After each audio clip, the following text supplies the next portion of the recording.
ছাড়ুন, আমায় যেতে দিন। আরিফ একটু নেশালো কণ্ঠে বলল। একবার আমার হয়ে যাও না মিম। তুমি বিহনে আমার এই একাকিত্ব আমাকে আগুনের চেয়েও মারাত্মক দহন করে। তোমাকে ছাড়া আমি আর বাঁচতে পারছি না। মিম নিজেকে ছাড়ানোর উদ্দেশ্যে আরিফের দিকে ফিরে দাঁড়ালো। চোখ পড়ল আরিফের কামুক নেশালো দৃষ্টিতে। আজ আরিফকে একটু অন্যরকম লাগছে। মনে হচ্ছে কোনো একটা ঘোর আরিফকে যেন ঘিরে রেখেছে। মিম কিছু বলার আগেই ঠোঁট ফাঁক করতেই আরিফ মিমের ঠোঁটে এক আঙ্গুল ছোঁয়ালো। মিম লক্ষ্য করলো আরিফের চোখ দুটো আজ ঘোলাটে। মনে হচ্ছে সারা রাতও ঘুমায়নি। কেমন একটা নেশাক্ত দৃষ্টি দিয়ে তাকিয়ে আছে মিমের মুখের পানে। মিমের হঠাৎই মনে হলো আরিফ তার মুখের দিকে ঝুঁকে আসছে। মিম অন্যদিকে ফিরে চোখ বন্ধ করে রেখেছে। তারপর কি ভাবলো কে জানে, উত্তেজিত হয়ে আরিফের গালে ঠাস করে কষিয়ে একটা চর বসিয়ে দিল। সঙ্গে সঙ্গেই ছুটে পালাতে চাইল, কিন্তু আরিফের পুরুষালী একটা হাত মিমের আরেক হাত টেনে ধরল। আরিফ মিমের দিকে না তাকিয়ে সামনের দিকে ফিরে পড়ল। মিম, তুমি আমায় চিনতে পারলে না।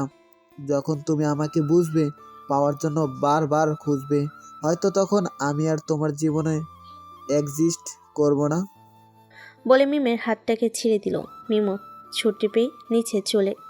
মিমো ছাড়া পেয়ে নিচে চলে গেল। আর এক নজরে দূর আকাশের দিকে তাকিয়ে আছে। দীর্ঘশ্বাস ফেলে বলল, তুমি কি করে আমাকে এতটা নিজ ভাবতে পারলে? আমি তো শুধু তোমার কপালটা ছোঁয়াতাম। দুপুরে কড়া রোদের পাশাপাশি মানুষের শরীরের ছায়াটাও যেন বিদায় নিয়েছে। একটা ঘমার্তক দুপুর পার হয়ে ধরণীতে দেখা দিয়েছে এক স্নিগ্ধ বিকেল। দুপুরের ঘটনার পর মিম আর বাহিরে বের হয়নি। যদি চোখে চোখ পড়ে যায় আরিফের, সেই ভয়ে। মিম জানে আরিফ তাকে কিছুই বলবে না, এমনকি বাড়ির কাউকেই এই ব্যাপারে অবগত করবে না। তাও এক অনাকাঙ্ক্ষিত ভয় যেন তাকে ঝাঁকি ধরেছে। মিমের কি এক অদ্ভুত বিশ্বাস আরিফের প্রতি। মিম জানে আরিফের দ্বারা তার কোনো ক্ষতি কোনো কালেই সম্ভব না। দুপুরের এই অনাকাঙ্ক্ষিত ঘটনাটি মিমকে এখনও তাড়া করে বেড়াচ্ছে। সেটা কি একমাত্র আরিফের প্রতি ভয়? না, সেটা কেবলই অপরাধ বোধ। আরিফের প্রতি মিমের আকর্ষিত কর্মকাণ্ড আরিফের পাশাপাশি মিমকে একটু অদ্ভুত দহনে পড়াচ্ছে। আরিফ কি তা জানে? হয়তো না, আবার হয়তো হ্যাঁ। সদ্য যৌবনে পা দেওয়া কিশোরী মিম নিজের মনটা অনেক আগেই আরিফের নামে লিখে দিয়েছে। কিন্তু কি লজ্জা! এ কথা তার মন স্বীকার করলেও তার মস্তিষ্ক মানতে চায় না। কি করেই বা মানবে? দীর্ঘ ২৭ বছর আগে এই একই প্রেম ঘোরের কারণে এই বাড়ির একমাত্র আদরের মেয়ের সাথে সম্পর্ক বিচ্ছিন্ন হয়েছিল খানবাড়ির। আবির আর মেঘ আপু এই বাড়িরই ছেলে মেয়ে। তাদের ব্যাপারটা সম্পূর্ণরূপে আলাদা। কিন্তু মিম আরিফকে ভালোবাসলে যদি ফুপ্পির সাথে আবারও সম্পর্কে বিচ্ছেদ ঘটে, তাহলে তো ফুপ্পি ভিতর থেকে এবার শেষ হয়ে যাবে। সেই কলঙ্ক মিম নিজের কাঁধে কখনোই নিতে পারবে না। মেয়ে মানুষ অল্প বয়সেই যেন নিজের ম্যাচুরিটির পরিচয় দেয়। এই কিশোরী যেন তার জলজান্ত প্রমাণ। হয়তো আরিফ তা ভাবছে না, তাই এক গভীর সম্পর্কে নিজেকে আটকাতে চাচ্ছে। আবার এটাও হতে পারে আরিফও একই চিন্তায় বিভোর, কিন্তু তার মনটা মানতে চায় না। এত কিছু হাবিজাবি ভাবনার মাঝেই বাইরের ড্রয়িং রুমের শোরগোল শুনে মিমের ধ্যান ভঙ্গ হলো। সবার কথা একত্রে ড্রয়িং রুমে শোনা গেল। মিম ছুটে গেল ড্রয়িং রুমে, দেখলো তানভীর এসেছে। তাকে নিয়ে আদি খুশিতে হইচই করছে। আবির ভাইয়া, মেঘ আপু, বৌমণি, আদি, ফুপ্পি, জান্নাত আপু, আইরিন সহ সকলেই সেখানে উপস্থিত। কিন্তু তাও যেন মিমের চোখ অন্য কাউকে খুঁজছে। মিমের চোখ দুটো ব্যাকুল, অস্থির নয়নে ড্রয়িং রুমের চারিদিকে তাকিয়ে আরিফকে খুঁজল। কিরে মিম, এত দূরে কেন দাঁড়িয়ে আছিস? এদিক আয়। বলে হাঁক ছেড়ে ডেকে উঠল তানভীর। মিম হকচকিয়ে বলল, আসছি ভাইয়া। বলে সকলের সামনে গেল মিম। হঠাৎই মেঘ বলে উঠল, মিম, তোর চোখ মুখ এমন ফুলে আছে কেন? তোর কি শরীর ঠিক আছে? মিম কিছুটা থতমত খেয়ে বলল, মানে হ্যাঁ আপু, আমি ঠিক আছি। পাশ থেকে পূর্ণা বলে উঠল, আমার ছোট ননদিনীর মুখটা এত বিষণ্ণ কেন দেখাচ্ছে? মিম মুখটা একটু কাচমচু করে বলল, আসলে বৌমনি ঘুমিয়েছিলাম তো, হয়তো তাই একটু অন্যরকম লাগছে। তোমরা কি শুরু করলে বলো তো? এই মিম, আমার পাশে এসে বস। বলে উঠল তানভীর। পরন্ত বিকেলে রক্তিম তাপহীন সূর্যকে বিদায় জানিয়ে অন্তরিক্ষকে রং বেরঙের আবির সাজিয়ে ধরণীতে নেমে এলো সন্ধ্যা। মাহমুদা খানের বাড়িটা সবসময় জমজমাট থাকে। আইরিন, জান্নাত, আসিফ, আরিফ সবাই যেন বাড়িটাকে মাতিয়ে রাখে। এর মাঝে জুটেছে আজ খানবাড়ির গুরুত্বপূর্ণ ছোট সদস্যরা। তারাও হইচইয়ের কোনো দিক থেকে কম নয়। সকালে একত্রে ড্রয়িং রুমে বসে জমিয়েছে সন্ধ্যার আসর। মাহমুদা খান তার হেল্পিং হ্যান্ডের উদ্দেশ্যে বলে উঠল সকালের জন্য চা নাস্তা তৈরি করতে। চায়ের সাথে সাথে সন্ধ্যার আড্ডাটাও বেশ ভালোই জমবে মনে হয়। আবির কখন থেকে নিজের ফোনটা হাতে নিয়ে স্ক্রল করে যাচ্ছে। হঠাৎই মেঘ সকালের উদ্দেশ্যে বলে উঠল, চলো আমরা সবাই কোনো খেলা খেলি। মেঘের হঠাৎ প্রস্তাব শুনে সকলে সায় দিল। আবির আর মিম সায় দিল না। মেঘের এই সময় খেলার কথা শুনে আবির কখন থেকে ভোর কুচকে নিঃশব্দে তাকিয়ে আছে। হঠাৎই তার চেহারাটা যেন বড্ড গুরুগম্ভীর হয়ে উঠল, কিন্তু মেঘ তো তা লক্ষ্য করেনি। মেঘ তো মিমের সাথে কথা বলে ব্যস্ত। কি রে মিম, তুই খেলবি না কেন? তোর আজ আবার কি হলো বলতো? এই বলেই প্রশ্নের তীর ছুড়ে দিল মিমের দিকে। মিম একটু ইতস্তত করে বলে উঠল, না, তেমন কিছুই না। মেঘ চোখ ছোট ছোট করে মিমের মুখপানে তাকিয়ে আছে। তোর মতিগতি আমি ঠিক বুঝতে পারতেছি না। এই ভালো এই খারাপ, অসুখটা কোথায়, তোর মনে নাকি শরীরে? মেঘের দুষ্টামি বুঝতে পেরে মিম একটা দীর্ঘশ্বাস ফেল। এবার মেঘ একটু কটূক্তি সুরে বলে উঠল, বুঝেছি, তোর জন্য একটা ডাক্তার জামাই লাগবে। মিমকে বলা মেঘের এরকম কথা শুনে সবাই হুহা করে হেসে দিল। স্টপ ইট, এখানে কোনো খেলা হবে না। তুমি মিমকে কেন জোর করছো যেখানে তুমি নিজেই খেলতে পারবে না? বলেই মেঘের মুখপানে কটমট করে তাকালো আবির। মেঘ মনে হয় একটু ভয় পেল। হ্যাঁ, ভয়। এই জিনিসটা একসময় সে রোজ পেত। মাঝখানে 1 বছরে আবিরের রাগ যেন সে ভুলে গেছে। মেঘ একটু কাঁদো কাঁদো মুখ করে আবিরের মুখের দিকে তাকিয়ে বলল, আপনি কেন এমন করছেন? সবাই মিলে একসাথে খেললে মজা হবে অনেক। বন্যা, তানভীর, জান্নাত সকলে যেন নীরব দর্শক। আবিরের নজর মেঘের কাঁদো কাঁদো মুখের দিকে পড়ে। তার চেহারায় গাম্ভীর্য যেন তৎক্ষণাৎ সে পাল্টে আন্তরিক অবস্থায় ফিরে এলো। মেঘের কাছে এগিয়ে গিয়ে বলল, তুমি কেন এই মুহূর্তে খেলাধুলা এগুলোতে এত আসক্ত হচ্ছ? তুমি কি জানো না এই সময় তুমি নিজেকে নিয়ে এত লাফালাফি করলে আমাদের বেবি কষ্ট পাবে? আবিরের এবারকার শান্ত কথা শুনে মেঘ চোখ মেলে আবিরের দিকে তাকালো। আহা, কি শান্ত সেই দৃষ্টি! একটু আগের রাগী চেহারাটা যেন তারই নয়। আসলে একটু আগে আবির ফোন স্ক্রল করছিল, তখনই খবর পেল আজ অফিসে একটা ছোটোখাটো ঝামেলা হয়েছে। সেটা নিয়েই মূলত আবিরের মেজাজ গরম। হয়তো অন্য কারোর উপরে রাগটা ভুল জায়গায় দেখিয়ে ফেলেছে। আবির মেঘকে শান্ত করতে চাইল। শান্ত হওয়ার বিনিময়ে মেঘ আবিরের বাহু জড়িয়ে আবারও বলে উঠল, আপনি কেন এত রাগ করছেন? আমরা তো ট্রুথ অ্যান্ড ডেয়ারও খেলতে পারি। আবির একটু চুপ করে থেমে বলল, ঠিক আছে খেলো, বাট আমাকে ডাকবে না এসবে।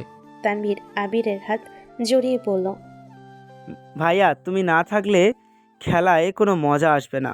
বলে জোর করে মেঘের পাশে বসিয়ে দিল আবিরকে। আবির মেঘের পাশে বসে লক্ষ্য করলো মেঘের মন খারাপ হয়ে গেছে। সকলে অগোচরে আবির মেঘের এক হাত শক্ত করে ধরে আছে এখনো। আবির আস্তে আস্তে মেঘকে বোঝালো, জানালো যে অফিসের কাজে ডিস্টার্ব থাকার কারণে মেজাজটা হঠাৎই চড়ে গিয়েছিল। এবার মেঘের মুখটা একটু শিথিল হয়ে আসলো। পাশ থেকে জান্নাত বলে উঠল, এই যে ভাইয়া আর ভাবি, আপনাদের প্রেম করা হলে খেলায় মনোযোগ দিন। আবির আর মেঘ একটু হাসলো, মনোযোগ দিল খেলায়। কিন্তু মিমের মন যেন আজ তার কাছে নেই। যদিও থাকে তার মন, আজকাল তার কথা না শুনে অন্য পুরুষের কথা শুনছে। এই যে এখন মস্তিষ্ক বলছে তাকে আর খুঁজবো না, কিন্তু মন বারবার বলে উঠছে, কোথায় সে? ড্রয়িং রুমে এত মানুষের ভিড় কেন? সে নেই। ভাবনার মধ্যেই হঠাৎ মিমের কানে সকলের চিৎকার ভেসে আসলো। চোখ মেলে তাকিয়ে দেখলো বোতলটা ঘুরে আবির দিকে ফিরে আছে। জান্নাত বলে উঠল, প্রশ্ন আমি করব, ভাইয়া ট্রুথ নাকি ডিয়ার? ট্রুথ। জান্নাতের প্রশ্নে আবির ট্রুথ বেছে নেওয়ায় সবাই ও বলে চিৎকার দিয়ে উঠল। থাম, এবার তোরা কি বলতে হবে সেটা বল। শান্ত মুখে বলে উঠল আবির। জান্নাত বলে উঠল, আমি বলবো, আমি বলবো। উফ ভাইয়া, টুথ কেন নিলা? ডেয়া নিতে পারলা না? আবির কপাল কুঁচকে আইরিনের দিকে তাকিয়ে পড়ল। কেন? আইরিন মিনমিনিয়ে পড়ল। তাহলে তো তোমাকে দিয়ে অন্য একটা টাস্ক কমপ্লিট করতাম। আইরিনের কথাটা ঢাকা পড়ে গেল তানভীরের স্বরে। হয়েছে হয়েছে, ভাইয়ার পছন্দ হয়েছে, তুই ট্যুর নিয়েছিস, তাতে এত প্রশ্ন কিসের?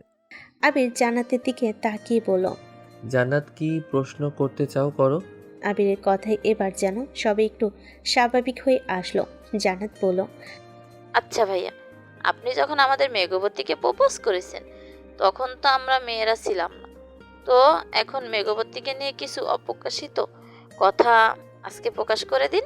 আবির একটু হাসলো, তারপর তাকালো মেঘের মুখের পানে। মেঘ একটু লাজুক হেসে মাথা নুয়ে বসে আছে। আবির কিছুক্ষণ থেমে তারপর বলা শুরু করলো। মেঘ, তোমাদের সকলের কাছে এই নামটা ছোট একটা শব্দ হলেও আমার কাছে এটার বিশালতা অনেক। এই মেঘ নামক মূল্যবান মানুষটিকে আমি বহু যত্নে গত 16টি বছর হৃদয়ের মাঝে একটু একটু করে যত্নে পুষেছি। আমার সারা জীবনের সকল পূর্ণতার মাঝে শ্রেষ্ঠ পূর্ণতা আমার কাদম্বিনী। আমার সকল অপূর্ণতার মাঝেও শ্রেষ্ঠ পূর্ণতা আমার স্প্যারো। মেঘ একটু কাঁদো কাঁদো মুখ নিয়ে আবিরের মুখের পানে তাকিয়ে আছে।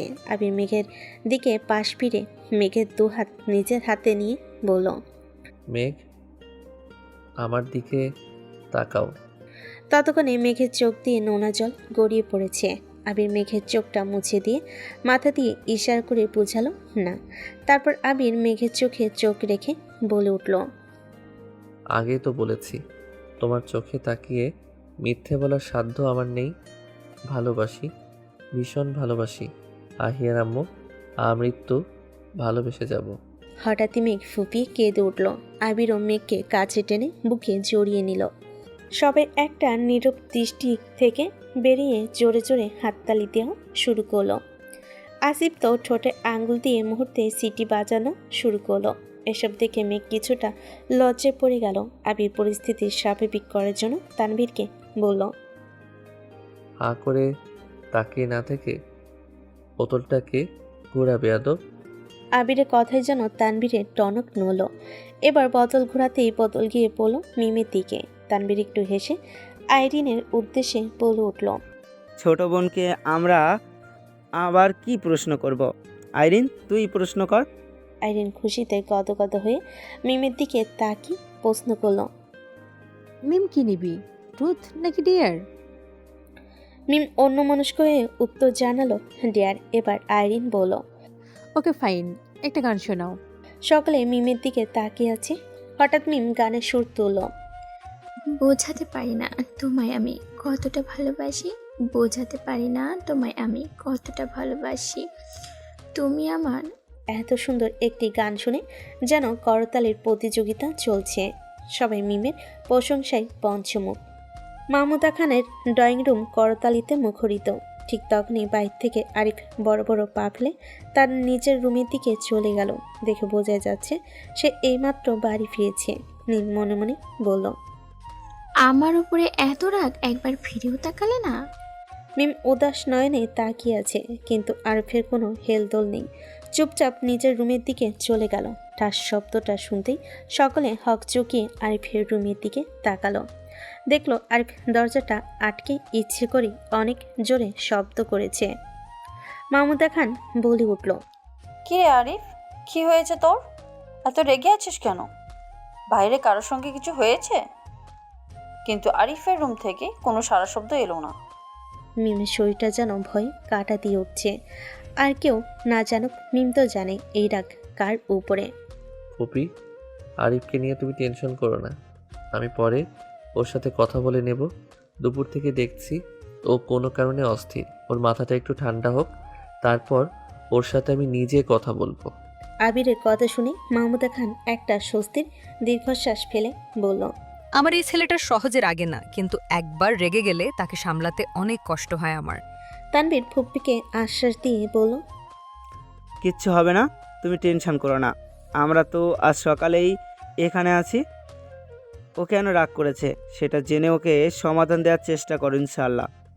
মিমের মুখটা যেন ভয় সিটিয়ে আছে। সকলে কথাবার্তা শুনে মিমকে যেন ভয় ঝাঁকিয়ে ধরলো। এই ভয়টাই তো সে পেয়েছিল। মূলত মিম কিছুতেই চায় না আবির আর তানভীর এই সম্পর্কের ব্যাপারে কিছু জানুক। কপাল বেয়ে টপ টপ করে ঘামের ফোঁটা পড়ছে। মিম ভয়ে ভয়ে আস্তে আস্তে আওড়ালো। কি করব এবার আমি? সবাই কি সব জেনে যাবে? কি উত্তর দেব ভাইয়াদের? তাছাড়া আরিফ ভাইকে বা কি বলে সামলাবো? সকলের কথাবার্তার মাঝে হঠাৎই আসিফ বলে উঠল।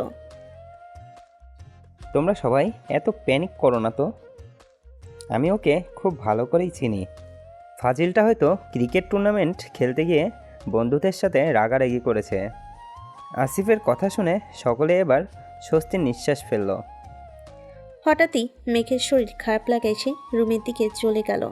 সঙ্গে সঙ্গে আবির ওদের দেখা দেখি তানভীর, বন্যা, আসিফ, জান্নাত, আইরিন সকলে যার যার রুমের দিকে চলে গেল। কি গো আবির, কল দিয়েছিল? মালিয়া খানের প্রশ্নে কপাল কুঁচকালো আলী আহমেদ খান রাগি রাগি কণ্ঠে বলল, তোমার গুণধর ছেলে আমাকে কেন কল দিবে? দিলে তো তোমার ফোনে দিত।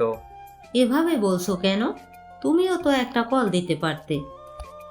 আলী আহমেদ খান রাশভারী কণ্ঠে বলল, তুমি গিয়ে দাও, আর তাকে বলে দিও আমার বৌমার যেন খেয়াল রাখে। মূলত গতকাল অফিসে একটা প্রজেক্ট নিয়ে আবিরের সাথে আলী আহমেদ খানের মতের অমিল হয়েছিল। মোজাম্মেল খান ও ইকবাল খান পুরো ঘটনা শুনে আবিরের পক্ষই নিয়েছিল। সেই থেকেই আলী আহমেদ খান আবিরের উপর বেজেই চটে আছে। রাত 10টা বাজে। মাহমুদা খানদের বাড়িতে সকলে একত্রে রাতের খাবার খেতে বসেছে। বন্যা বলল, মিম কই?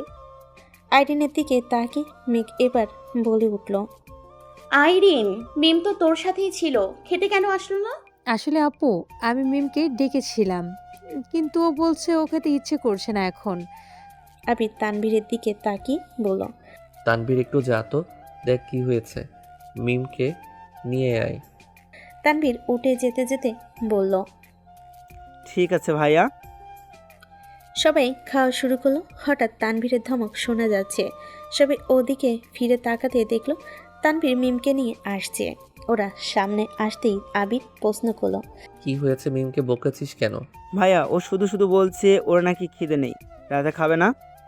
আইরিন একটু সন্দেহ দৃষ্টি নিয়ে মিমের দিকে তাকালো। তারপর আবার মনে মনে ভাবলো, না, আমি মনে হয় একটু বেশি ভাবছি।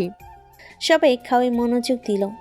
এবার আবারও শোনা গেল মাহমুদা খানের আওয়াজ, আরিফ, আরিফ, দরজা খুল, খেতে আয় বলছি।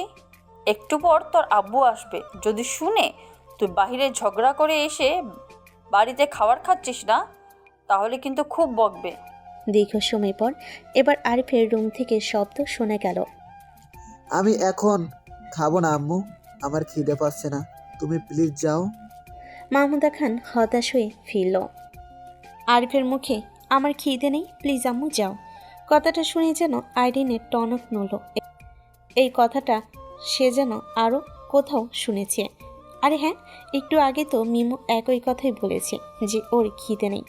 এবার যেন আইরিনের সন্দেহটা আর একটু গাঢ় হলো। কি চলছে এদের দুজনের মাঝে? দুপুরে মিমের চোখ মুখ ফোলা, আরিফের সারা বিকেল বাড়িতে না ফিরা, রাতে মিমের খিদে না পাওয়া, এখন আরিফেরও খিদে না পাওয়ার যেন সব এক সুতোই গাঁথা। কিরে তোর আবার কি হলো? প্লেটে আঙ্গুল ঘোরাচ্ছিস কেন? আরিফের ধমকের সুর শুনে মিমের সাথে সাথে আইরিনও ভয় পেয়ে গেল। মিম মিনমিন করে বলল, কিছু হয়নি ভাইয়া, এই তো খাচ্ছি। আইরিন যেন এখন মিমকে জহুরি চোখে পরখ করছে। মিম তাড়াতাড়ি খেয়ে রুমের দিকে চলে গেল। ও দেখা দেখি আইরিনও তাড়াতাড়ি খেয়ে রুমে চলে গেল। আইরিন রুমে গিয়ে ঠাস করে দরজা বন্ধ করে দিল। মিম ভয় পেয়ে পেছনে তাকিয়ে দেখলো আইরিন। আইরিনকে দেখে স্বস্তির নিঃশ্বাস ফেলে জিজ্ঞাসা করলো, দরজা কেন বন্ধ করেছিস? তোকে আজ পেটাবে। কেন? আইরিন মিমের চোখে মুখের দিকে ভুরু কুঁচকে তাকিয়ে আছে। এইভাবে দেখে কি দেখছিস আমায়? বলে মিম বিছানায় উঠে শুয়ে পড়তে চাইল। ঠিক তখনই আইরিন মিমের বাহু ধরে আটকে বলল, আমার দিকে তাকা মিম। মিম অন্যদিকে ফিরে শুতে শুতে বলল, কিছু বলবি? বলার হলে বলে দে, তাকানোর প্রয়োজন নেই। পালাচ্ছিস কেন? পালানোর কি আছে? আমার ঘুম পাচ্ছে, আমি ঘুমাবো। বলে মিম অন্যদিকে ফিরে শুয়ে পড়ল। হঠাৎই আইরিন বলে উঠল, ভালোবাসিস আমার ভাইকে? মিম যেন স্তব্ধ হয়ে গেল। বারবার তার কানে আসছে একই কথা, ভালোবাসিস আমার ভাইকে? মিম তৎক্ষণাৎ উঠে বসলো। এবার আইরিন মিমের দুকাত ঝাঁকিয়ে বলল, কি রে, কিছু বলছিস না কেন? ভালোবাসিস? আইরিনের এমন সরাসরি প্রশ্নে মিম কিছু না বলে নিচের দিকে তাকিয়ে ফুপিয়ে কেঁদে উঠল। কেঁদে কেঁদে বলল, আমি জানি না, আমি কিছুই জানি না। শুধু জানি ও রাগ করে থাকায় আমার নিঃশ্বাস বন্ধ হয়ে আসছে। আমি আর শক্ত হয়ে থাকতে পারছি না আইরিন। বলে আবারও হু হু করে কেঁদে উঠল মিম। মিমের এমন অবাধ কান্না দেখে আইরিন মিমকে বুকে জড়িয়ে ধরে বলল, কাঁদিস না প্লিজ, সব ঠিক হয়ে যাবে। আইরিন এবারও বলল, তুই তো ভাইয়াকে ভালোবাসিস বুঝলাম, কিন্তু ভাইয়া? উনি আমাকে প্রপোজ করেছিল, কিন্তু আমি তাকে ফিরিয়ে দিয়েছি। আইরিন কপালে হাত দিয়ে বলল, হাই রে আমার কপাল, এ কেমন ভালোবাসা তুমি আমায় দেখাইলে আল্লাহ। আমার ভাইয়াকে এতটা ভালোবেসেও কেন তাকে ফিরিয়ে দিচ্ছে মিম? আমি কি করব বলো? আমি চাই না ভূপের মতো আমিও কানবাড়ি থেকে দীর্ঘ সময় বিচ্ছেদ থাকি। আইরিন মিমের থুতনিতে হাত দিয়ে মুখটাকে উপরে তুলে বলল, তাহলে কি ভাইয়াকে ছাড়া থাকতে পারবি? মিম এবার ঝরঝর করে কেঁদে দিল। বলল, আমি পারবো না, মনে হচ্ছে তো আমাকে মরে যাব। আইরিন হাসলো রসিয়ে রসিয়ে বলল, এত ভালো আমার ভাইকে কবে বাসলি মিম? জানি না আমি, কিন্তু তার দূরত্ব আমার সত্তাকে যেন নাড়িয়ে দিয়েছে। আমি আর পাচ্ছি না। এবার আইরিন ঠান্ডা কণ্ঠে বলল, শান্ত হ মিম, ভাইয়াকে গ্রহণ করে নে, পরে যা হবে পরেরটা পরে দেখা যাবে। মিম চোখ তুলে আইরিনের মুখের পানে তাকালো। মিমের চোখ দুটো কানে রক্তলাল হয়ে আছে, চোখের কঠোরগুলো ফুলে চোখটাকে ছোট দেখাচ্ছে। রাতের আকাশ যেন অনুভূতির ক্যানভাস, যেখানে তারাগুলো স্মৃতির আঁচড় কাটে। রাতের নীরবতা কারো মনে শান্তি নিয়ে আসে, আবার কারো মনে প্রবল অশান্তি। এ সময় আমাদের অনুভূতিগুলো আরও গভীর হয়ে ওঠে। রাতের আকাশে যে চাঁদটা দেখা যায় তা দিনের সূর্যের আলোর মতোই মূল্যবান। রাতের নিস্তব্ধতায় আত্মার কথা শোনা যায়। নিস্তব্ধ রাত অনেকের কাছে আবেগ প্রকাশের এক বিশেষ মুহূর্ত।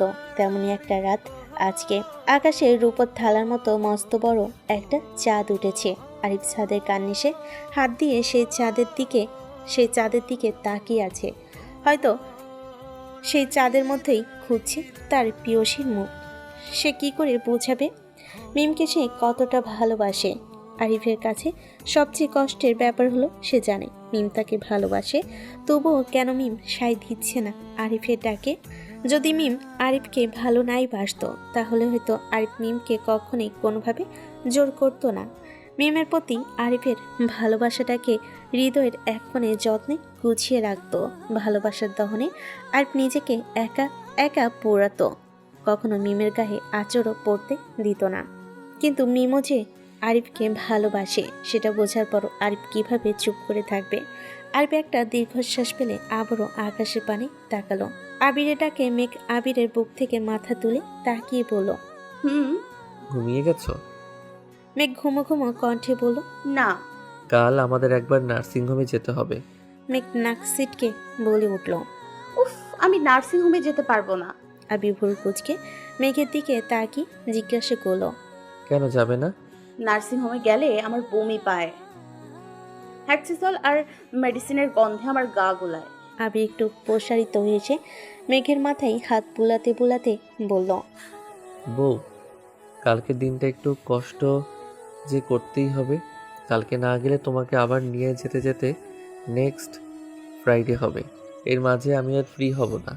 তাছাড়া তোমার ইমিডিয়েটলি ব্লাড গ্রুপ টেস্ট করাটা প্রয়োজন, যাতে আমি সঠিক সময় রক্তের যোগান দিতে পারি। মেঘ ঠোঁট বাঁকিয়ে উত্তর জানালো, ঠিক আছে, যাব। আবির মেঘের ললাটে শব্দ করে একটা চুমু খেলো। বলল, আমার লক্ষ্মী বউ। বন্যা বেলকনিতে দাঁড়িয়ে আছে, তার খোলা চুলগুলো অবাধে উঠছে। সে এতক্ষণ মূলত এখানে দাঁড়িয়ে তার বড় অপুর সাথে ফোনে কথা বলছে। তানবীর ঘুমানোর আগে ওয়াশরুম থেকে ফ্রেশ হয়ে এসে দেখলো বন্যা রুমে নেই। চারিদিকে একবার চোখ বোলাতেই দেখলো বন্যা বেলকনিতে দাঁড়িয়ে আছে। বন্যা হঠাৎই বুঝতে পারল একটা পুরুষালী হাত তার লতানো কোমরে বিচরণ করছে। বন্যা পিছন ফিরে তানভীরের দিকে তাকালো। এবার তানভীর বন্যার খোলা চুলের ঘ্রাণ নিতে নিতে বলল, কি এক অদ্ভুত মাদকতা আছে তোমার কাছে, তোমাকে দেখলেই সেটা নেশায় মত্ত হতে ইচ্ছে করে। বন্যা একটু মুচকি হাসলো। তানভীরের গায়ের পুরুষালীর সুঘ্রাণটা যেন বন্যাকেও নেশা দূর করে তোলে। বন্যা নিজে নিজে ভেবে লজ্জায় তানভীরের বুকে মাথা গুজল। আরিফ এখনও ছাদে দাঁড়িয়ে চাঁদের পানে তাকিয়ে আছে। হঠাৎ একটা মেয়েলি সুঘ্রাণ তার নাকে এসে ঠেকতে পাশে তাকালো। চাঁদের রূপালী আলোয় দেখা যাচ্ছে একটা মেয়েলি অবয় তার পাশে দাঁড়িয়ে আছে। চাঁদের হালকা স্নিগ্ধ আলোয় আরিফ খেয়াল করলো মেয়েটির পরনের শাড়ির আঁচলটি বাতাসে অবাধে উঠছে। কোমরের নিচ পর্যন্ত পড়া চুলগুলো বাতাসে মৃদু মৃদু দুলছে। মেয়েটি চাঁদের পানে তাকিয়ে থাকা দেখে আরিফের মনে হচ্ছে মেয়েটি যেন চাঁদ দেখা নিয়ে কোনো প্রতিযোগিতায় নেমেছে। পাশে আরিফের দিকে তার কোনো খেয়ালই নেই। পাশে থাকা অবয়ের দিকে তাকিয়ে আরিফের দৃষ্টি যেন থমকে গেছে। মুহূর্তের গতি হারিয়েছে হৃদস্পন্দন। মনের ভেতরে নিষিদ্ধ চাওয়াগুলো যেন এলোমেলো ছুটছে। এক মুহূর্তেই যেন নিজের চোখকে আরিফের অবিশ্বাস্য লাগছে। তার মনে হচ্ছে তার পাশের অবয়টি তার অতি কাছের, অতি চেনা কেউ। কিন্তু তার ভাবনার মানুষটি যে এ সময় এই রূপে এইখানে আসার কথা না। কে বলেই প্রশ্নবোধক দৃষ্টিতে তাকালো আরিফ। ভালোবাসি হয়নি বলা তবুও ভালোবাসি, পাশাপাশি হয়নি চলা তবুও পাশাপাশি বলে আরিফের দিকে ফিরে তাকালো মিম। এক মুহূর্তেই যেন থমকে গেছে আরিফের হৃদস্পন্দন। বুকের ভেতরে ধুকপুকানি ক্রমশ বাড়ছে। কিছুটা মিনমিনিয়ে বলল, তুমি? মিম তাকিয়ে আছে আরিফের দিকে। কি স্বচ্ছ তার চোখের দৃষ্টি। আরিফের হঠাৎ করেই মনে হলো আকাশের রূপালী চাঁদটা যেন নিচে নেমে এসেছে। চাঁদের মৃদু আলোতে হালকা পিঙ্ক কালারের শাড়ি পরে দাঁড়িয়ে আছে মিম। তার খোলা চুলগুলো কোমর ছাড়িয়ে নিচ পর্যন্ত গড়িয়েছে, যা বাতাসে মৃদু মৃদু দুলছে। শাড়ির আঁচলটা এই মুহূর্তে অবাধ্যের ন্যায় উঠছে। কি মোহনীয় সেই দৃষ্টি। আরিফ কিছুক্ষণ তাকিয়ে থেকে চোখ সরিয়ে নিল। এই নারীর দিকে তাকালে আরিফ তার মনকে আর কিছুতেই আটকে রাখতে পারবে না। হারিয়ে যেতে ইচ্ছে করবে এই রমণীর মাঝে। হঠাৎই মৃদু ধাক্কায় কেঁপে উঠল আরিফ। দু কদম পিছনের দিকে সরে গেল। আশঙ্কিক ঘটনায় আরিফ হতভম্ব, নিস্তব্ধ। কি ঘটল এই মুহূর্তে তার সাথে? তাল সামলাতে না পেরে চাঁদের কান্নিসটি চেপে ধরল। কোনো কিছু বুঝে ওঠার আগেই মিমের ফুপিয়ে ফুপিয়ে কান্নার শব্দ শোনা যাচ্ছে। মিম এখানে অনেকক্ষণ আগে এসেছে, কিন্তু আরিফের কোনো ভাবান্তর না দেখে বুঝতে পারল আরিফ তাকে এখনও ক্ষমা করতে পারেনি। সেই কষ্টে ফুপিয়ে কেঁদে উঠল মিম। নিজের ভয় জড়তাকে সাইডে রেখে আশ্রয় পড়ল আরিফের শক্তপোক্ত ঢেউ খেলানো বুকে। আমাকে প্লিজ ক্ষমা করে দিন। দুপুরের ঘটনাটি সম্পূর্ণ অনাকাঙ্ক্ষিত ছিল। প্রচণ্ড ভয়ের কারণে ভুল করে ফেলেছি। আপনাকে থাপ্পড় মারার মতো কোনো ইচ্ছে আমার ছিল না। আপনি প্লিজ রাগ করে থাকবেন না। আপনার এই অভিমান আমার নিঃশ্বাস থমকে দিচ্ছে বারংবার। কেঁদে কেঁদে একদম পুরো কথাটা বলে থামল মিম। শরীরটা যেন তার কেঁপে কেঁপে ঝাঁকুনি দিয়ে উঠছে, যার প্রভাব বিস্তার করছে আরিফের অশান্ত মনে। কিছুক্ষণের মধ্যে ভিজে উঠেছে আরিফের টি শার্টের বুকের পাশটা। হঠাৎ করে মিম কাঁপা কাঁপা কণ্ঠে বলে উঠল, ভালোবাসি। আরিফ নিরন্তর নিথর দেহের ন্যায় দাঁড়িয়ে আছে। কথাটা শুনতেই যেন তার বুকটা কেঁপে উঠল। আস্তে আস্তে আওড়ালো, অনেস মোর। ভালোবাসি, ভীষণ ভীষণ ভালোবাসি। আরিফ আবার বলল, অ্যাগ্রিন। এবার যেন তার কণ্ঠটাও কাঁপা কাঁপা শোনা যাচ্ছে। মিম এবার কিছুটা সাহসের সাথেই বলে উঠল, ভালোবাসি, ভীষণ ভালোবাসি, অনেক অনেক ভালোবাসি। প্লিজ পরিস্থিতি যেমনই হোক কখনো আমাকে ছেড়ে যাবেন না। পরিস্থিতির কথাটা ভাবতে মিমের বুকটা যেন ভয়ে দূর দূর কাঁপছে। আরও শক্ত করে জড়িয়ে ধরল আরিফকে। এবার আরিফও সকল রাগ অভিমান ভুলে শক্ত করে বাহু ডোরে আলিঙ্গন করল নিজের প্রেয়সীকে। আকাশের চাঁদের দিকে ফিরে তাকিয়ে আরিফ একটা দীর্ঘশ্বাস ফেলল। আজ অনেকগুলো দিন পর তার মনে বয়ে চলেছে প্রশান্তির হাওয়া। আকাশের চাঁদটা যেন আজ ভিন্ন উদ্দেশ্যে উদয় হয়েছে। চাঁদের যেন একান্ত অভিলাষ, আরিফও তার প্রেয়সীর ব্যাকুল প্রেমের সাক্ষী হওয়া।